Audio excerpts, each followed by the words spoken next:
सोमनाथाय नमः। ॐ मल्लिकार्जुनाय नमः। ॐ महाकालेश्वराय नमः। ॐ ओंकारेश्वराय नमः।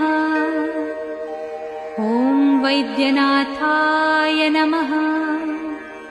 ॐ भीमशंकराय नमः।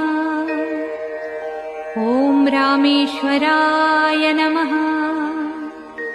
ॐ नागेश्वराय नमः। ॐ विश्वेश्वराय नमः। ॐ त्र्यंबकेश्वराय नमः।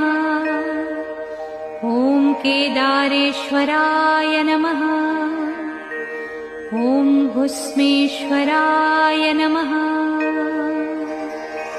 ॐ